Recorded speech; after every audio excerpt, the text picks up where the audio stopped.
future. Hello, So my name is this Keith Thompson. model, it's a very interesting model, and I'll spend a few minutes to talk about it so we can understand what this model is really saying and what it's all about.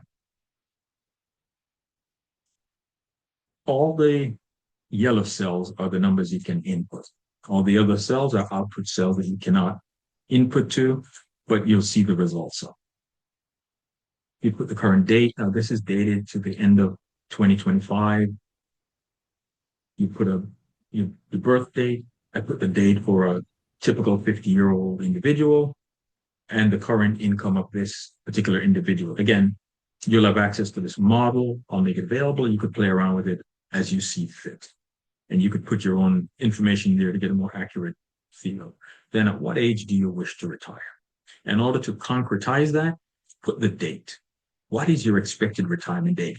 It gives you a target that you're working towards that you can fix, put a pin in. And these two must tie on, or the model will sort of defer and not move any further. Then it asks you what your current tax rates are, as well as your expected future tax rate in retirement. Most people do not know the second one, what your future tax rate is. And so it's okay to use the same one as your current tax rate. Now, how do you determine your current tax rate? There are two ways to look at it. Your tax rate, when you file your tax returns, you can look at your tax rate. Most economists like myself like to look at your tax rate as your marginal tax rate, meaning the highest tax bracket that you find yourself in when you are computing your tax return. So you can look at the tax tables that the IRS publishes, and based on your deductions and your income, you can actually determine which marginal tax bracket you are in. Or you can look at your tax return after you apply your tax return, and you could look at what's the total tax you owe, your total tax liability, not the additional tax you might owe the IRS, but your total tax liability, and divide it by your adjusted gross income, so your total income. And that gives you what we call your effective tax rate, your ETR. And so that's more of an average tax rate. It's a good enough number, although your marginal tax rate is probably a better number to think about when you're doing your tax planning. Now, we're not going to spend a lot of time discussing taxes here. That's the job for a different seminar. So for now, we'll ignore taxes, but we will allude to it from time to time because taxes will impact you when it comes time to withdraw from your retirement savings. And we will want to make sure you understand the best strategy available to you. And then we want to look at, do you have access to a pension or some form of an annuity? This is a very powerful retirement tool, as we will allude to a little later on. If you get a monthly pension and it's guaranteed for life, or an annuity, which works very similar, which, by the way, Social Security is also an annuity. So it's guaranteed for life. If you get a pension, it is equivalent to you owning a certain amount of money in your retirement accounts. It's that impactful. So we will talk about the power of a legacy, of a pension or an annuity, and how much that might reduce the amount you need in your own retirement savings if you have access to them. Next, we will talk about what you need, what information you currently have. You would need to pull out all of your financial statements, all of your retirement accounts, and look at how much do you currently have invested in a traditional 401k versus a Roth 401k versus your company match into your 401k. So here I've just populated it with some assumed numbers. And let me pause for a minute and just talk about what when we refer to 401k here, what we're really talking about. So a 401k is a retirement savings account for private for-profit corporations. However, if you work for a non-profit or a not-for-profit corporation, they typically don't invest in a 401k. What they invest in and contribute to for you, have you contribute to, is a 403b. It is virtually identical to a 401k. So when we're talking about 401k here, we're also including 403bs for those who work in not-for-profit corporations. Likewise, if you work with the federal government, you might have access to what we call a TSP, a thrift savings plan. Again, legally, it is indistinguishable from a 401k. They're very similar. But because 401ks are the largest component of these retirement accounts out there, because they're, let's face it, many more private for-profit corporations and employees working in those corporations than they are in any other, we will primarily mention 401k. But with that, I want you to keep in mind that a 401k, a 403b, and a TSP are all referring to the same thing here. I'll use those terms interchangeably by just saying 401k. So you pull out your retirement savings account, your 401k, and you look at how much do you have invested in your traditional IRA, your Roth IRA, and your company's match into that IRA. Look at your statement from the end of December and begin to start to formulate how much do I currently have? And from here, we can begin to calculate how much more you will need to meet your retirement goal. We can do the same with your IRAs, a traditional IRA and a Roth IRA. Now, let me spend a few minutes and talk about the traditional versus the Roth for a few minutes, just so we can get you comfortable with what these mean. A traditional 401k and a traditional IRA both give you the option of deferring taxes until you retire. So when you invest in a traditional 401k or a traditional IRA, you don't pay the taxes now. In fact, you get a tax benefit, a tax break for investing the funds in these assets. But when it comes time to withdraw from them upon your retirement, but you cannot withdraw from them before you're 59 and a half, or you incur some penalty. When you withdraw from them, that's when you start to pay the taxes, which is why you need to know at that point what's your expected future tax rate. Because if your future tax rate is higher, then it might be to your advantage to invest in a Roth rather than a traditional. So let's talk about the Roth. A Roth 401k and a Roth IRA are retirement vehicles where you get no tax break for investing in them today, but you don't pay any taxes when you withdraw from them in the future. So what does that do for you? Effectively, you're prepaying the taxes. So I put my investments in them, I don't get a tax break, but when I withdraw from them, I pay no taxes. If your tax rate is exactly the same when you retire as when you invested in them today, the net benefits are exactly the same. Your after-tax benefits would be identical. There might be a psychological disadvantage when you have to write the IRS a huge tax bill for your traditional 401k, but mathematically they're identical from a post-tax return perspective.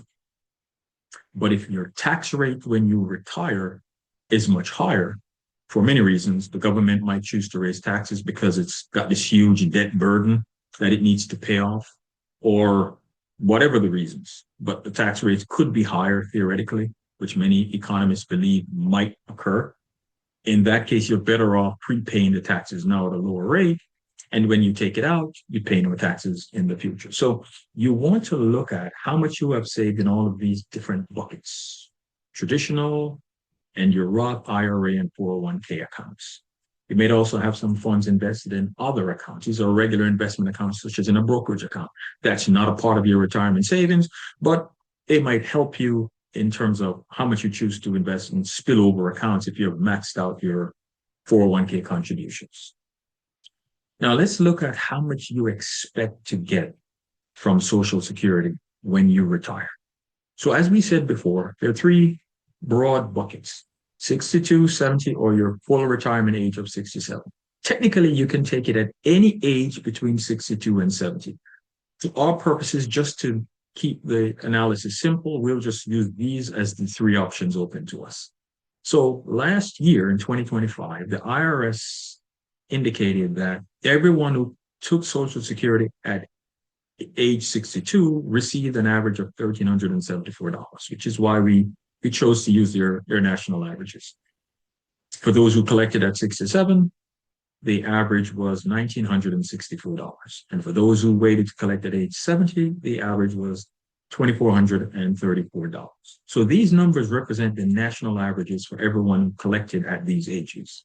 Your specific retirement, Social Security retirement number might be different because of how many years you work and how much you earn while you work.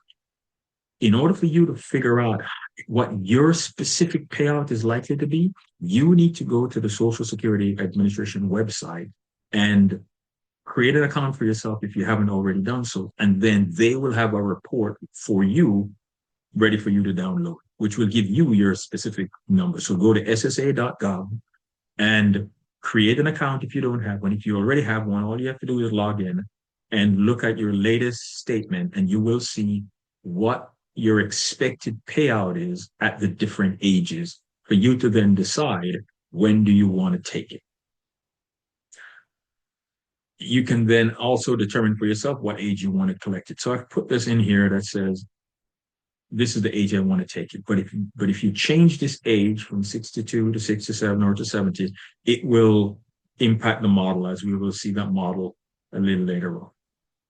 The last thing I want to talk about, or last range of things I want to talk about, is your real income required, your replacement income, if you will. So how much of your income do you expect to replace when you retire? So here I've made the assumption, this is consistent with all the many retirement advisors out there, that you need 80%.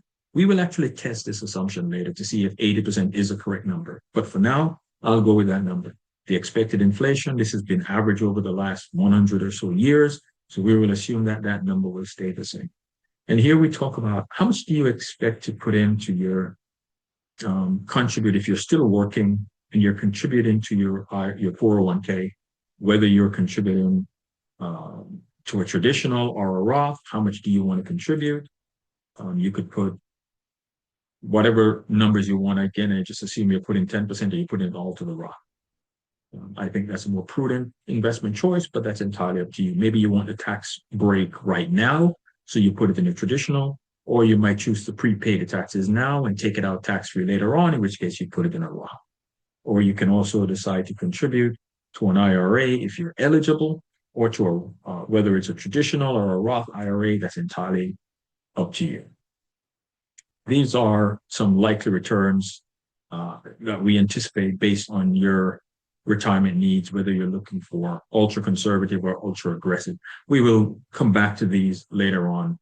But for now, this is an idea, an overview of how the model looks like, and then how the model will likely operate. So with that said, let's look at the model. So in this model, I'm going to turn off some things here. In this model, I'm assuming that you currently have $200,000 saved in your retirement. You earn $100,000. Your replacement income, as we said before, is 80%. That's what you need when you retire. You currently have 10 are contributing 10% of your retirement, of your current income into your retirement account, your 401k. And you have a breakdown. In fact, I'm going to do this. I'm going to change this to reflect what many financial planners recommend in terms of how you should allocate your investment funds. Many financial advisors say that you should invest your age in fixed income assets. Now, what does that mean? It means whatever your age is, that's the percentage of your portfolio you should have in a fixed income fund or a bond fund. They mean the same thing, fixed income fund or a bond fund. If you see one, it's interchangeable for the other. That means if you have $100,000, or in this case, $200,000 in your portfolio, 50% or 100,000 should be allocated to some fixed income type fund, bond fund. Stocks should be 30%, and maybe you put 20% or so in real estate, entirely up to you, but your fixed income should be a half. We're going to test that assumption, whether or not that makes sense for you. But for now, our starting point is what these experts have to say. And so with that, let's look at, remember, you're 50 years old. We're looking at a typical 50-year-old that earns $100,000, and they're planning to work until they are 65 years old, right? So after their 65th birthday. So from this perspective, notice that if they start with $200,000, they're not contributing anymore to their retirement, right? So their 401k retirement, nothing more is going into it. They would have generated 585,000. They're getting 5% on their fixed income, 10% return on their stocks, and 8% return on their real estate. They would have generated 585,000 upon their retirement. Now, let's look at their Social Security strategy. We're assuming here that they start collecting Social Security after their 62nd birthday, so in their 63rd year, which means if they're collecting Social Security, by the time they retire, they don't need, this is what their total expenses are likely to be. Remember, 80%, they're replacing 80% of their income adjusted for inflation. It would be $128,000, but they're collecting $24,000 in Social Security. They were collecting it some before. This incremental that they collected, they could invest it if they choose to. So now they're getting 24,000. They need 128. So the incremental that they need will be $103,000.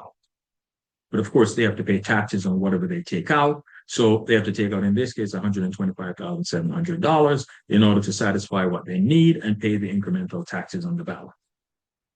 If they do that, look at when their retirement savings of $585,000, how long it will last. It will last them until their 71st birthday. So after their 71st birthday, that is when they will actually run out of funds, because they never saved anything in their retirement. They never added, to their retirement account.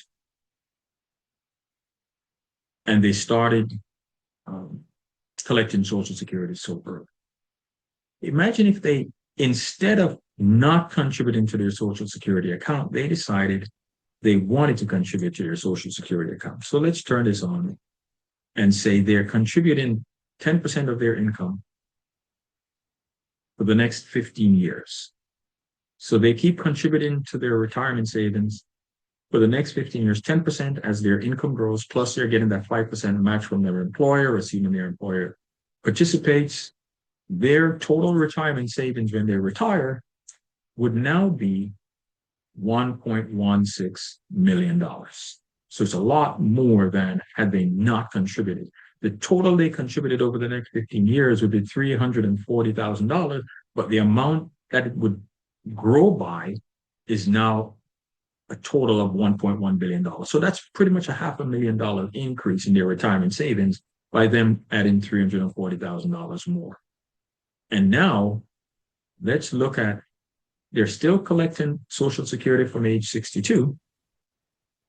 So when will they actually start to run out of money? Now you'll see that they start to run out of cash after their 77th birthday.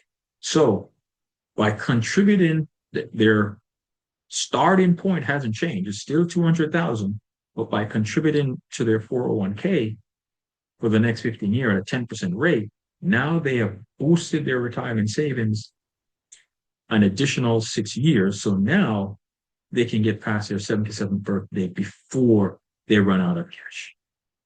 So that's a start. But clearly, that is not sufficient to get them to a stable long-term retirement plan. What if they live to be 90? They would have run out of money 12 years before their full life expectancy. So how can we determine how much more they need in order to not run out of cash? So I like to use age 90 as my target year, because let's face it, I don't know how many people will actually get to age 90. But age 90 is a good number to ensure that I at least have enough funds saved for my 90th birthday.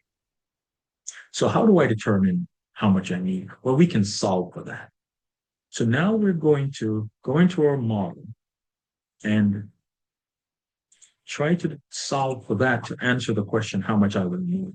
So I'm going to say, on my 90th birthday, I want to ensure I have funds in my account. How do I do that?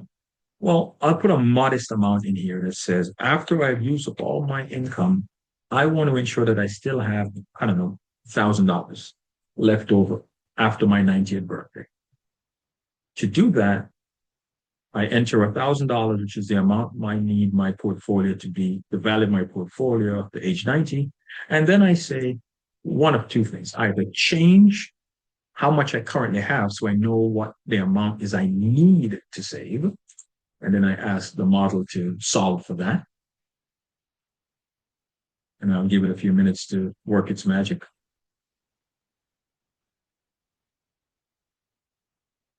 And you'll notice it does take a while because it goes through multiple iterations and it tries to solve for what the answer is that we're looking to achieve. And voila, it gives us an answer. It says, I would have had to have $450,000 already saved, plus I would continue to contribute 10% of my retirement savings into my retirement account, such that by age 65, I would have $1.89 million ready to retire in my retirement portfolio. And if I have $1.89 million in my retirement portfolio when I am ready to retire, that would ensure that after I start to draw down on my retirement from all the different buckets that I'm taking out of, I would have money left over on my 90th birthday. Wow, $450,000. So if all I had saved was $200,000 and I need to have $450,000 now, I know I'm behind the eight ball. But I can't really just go back and magically find that extra $250,000. So what if I then ask the question differently? How much more do I need to put into my retirement account, in my 401k account each year, to get to that number if all I have is 200,000? So let's go back to the 200,000 and let's do the analysis slightly differently. Now we're asking the question, I would like to again have some money after I blow up my 90 candles, but this time I want you to tell me how much I need to put in my retirement accounts.